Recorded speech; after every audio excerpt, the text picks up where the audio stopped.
pick a few things from what I heard. Well, the first thing is it's amazing how the first thing you did in your career was called telephone operator. I don't think we call it that anymore, no. So No. for the people who were never born yet, weren't born yet during that time, can you explain how that the industry looked at that time? This was probably in the late 80s, no, going into the 90s. So how was That that? is correct. How was the environment at that time? Yeah, first of all, it was a PABX, you know, the big PABX of Eastern Telecoms, and Eastern Telecoms is still there. Okay. So it's a big PABX, and somebody just calls and you greet them and hello, this is just may I help you? And you just basically connect them to whoever they need to speak to. I don't handle the customer handling at that point because I throw it to the agents for that matter. Because there was no CXO at the time yet. There's no call center yet. That was in 1986. So, and at the time there was telex and facsimile machine, which the current generation don't know that The thermal anymore. paper. Yeah, the thermal paper and things like that. So that was a telephone operator job, and then I moved to a receptionist and so forth and so on. But it was a PABX, a big, monstrous machine at the time, you know. But Right. before that, I work in McDonald's, by the way. I work with Richard Gomez. We were all batchmates Wow, there. legit. McDo. Yeah. McDo Yeah, was McDo. didn't McDo make their debut right around the same time, you know? That is correct. About 80s. And the store I joined was the fourth store in the Philippines. Uh, Richard Goma and myself, we were the young ones then. We were college students, and we were doing all stuff then, you know. Yeah, I remember. Obviously, I was a very young person back then. Pero this was before Starbucks, you know.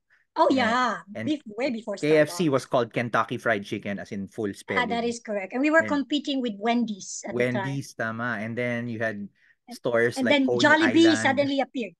Yeah. Jollibee came later, no? Okay, okay. Yeah, Jollibee came later, and then some of my colleagues in McDonald's moved to Jollibee, and they suddenly became pattern in terms of standards of service. But Jollibee Right. is all over the country now, you know, all over the world now. Yeah. Very different time.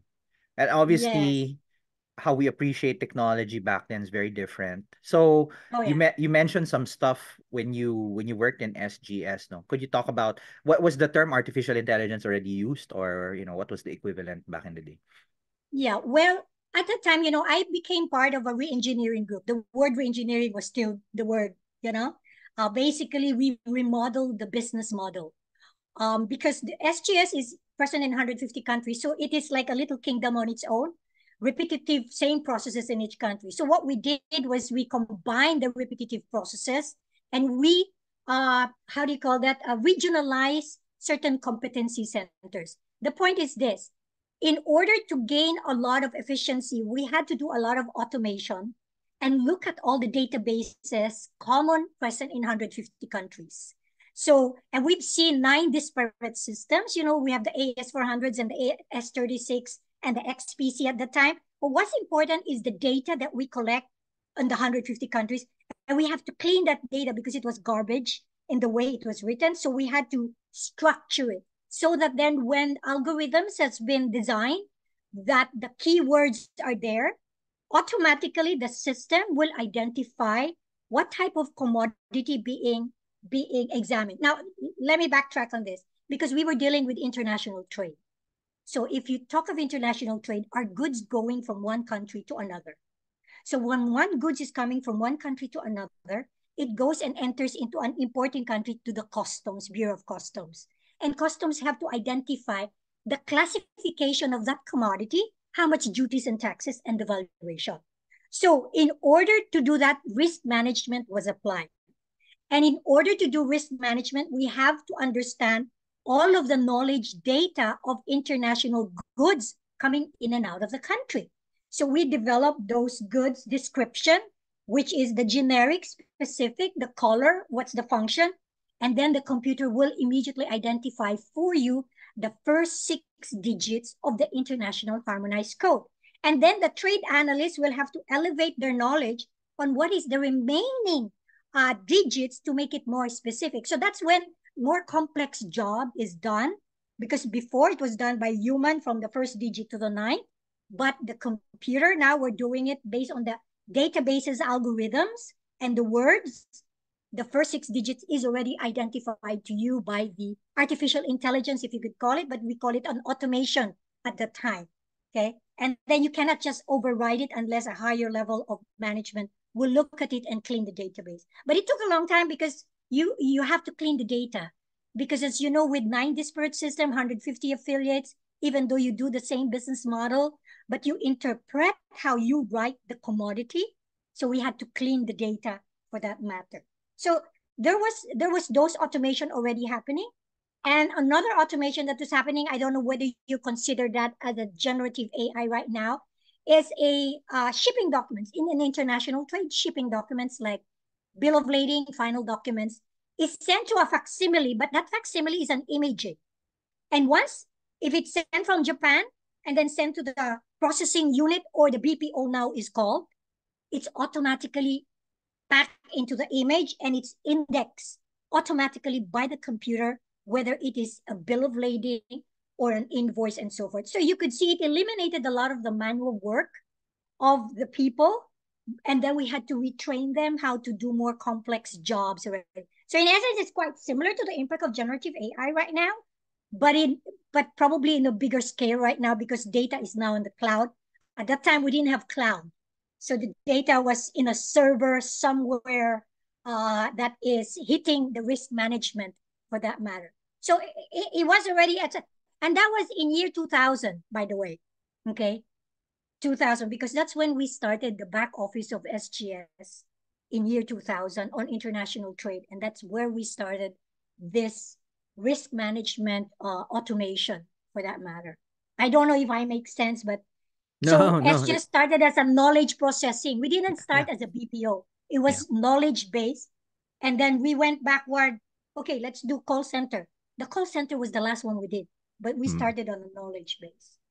Yeah, I mean, what you just shared brings me back to the good old days of data warehousing and Exactly. yeah, and, which is basically still the game today, no? You have to cleanse Uh-huh. data, you have to store it. Only then Yeah. can the algorithms talk, no? In many ways, people are kind of looking at the tail wagging the dog now, and everyone's obsessed with the algorithm. But it starts with data. So wait, sige, I have so Correct. many directions to go with this because this is good.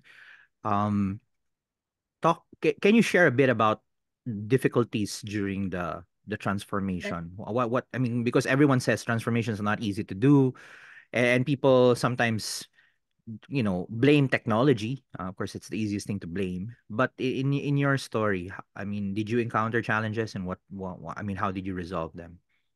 that's very true. I think managing change is the most difficult thing. So if we're now being disrupted with a generative AI, we were also disrupted because of the new business model. Because that new business model was centralizing repetitive tasks and regionalizing competency center. So what were the challenges there?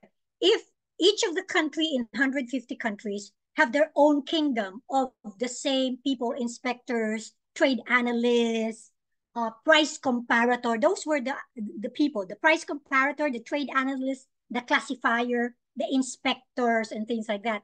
So some of that roles were dissolved in that country and it got centralized and the others were regionalized. What was regionalized is those competency of particular industry vertical. So if we're inspecting automotive, who is the expert of automotive of which region? If we're inspecting agri, which one? So because of that, we had to, how do you call this? We had to redeploy people and we have to upskill people to understand the new business model. So in redeploying people, you have to reskill them, upskill them to understand the new business model, that they cannot be doing the same thing that they used to do because it gets centralized into the processing unit in either Philippines or Chile at the time and regionalized by certain regions of the country. So the challenge was them transferring that knowledge that was stored in their brain and to transfer it into the centralized or to the regionalized. So the resistance was very strong. So if a company is not very good in the documentation of their processes and their knowledge databases, it is difficult to pull it out from a person's brain to put it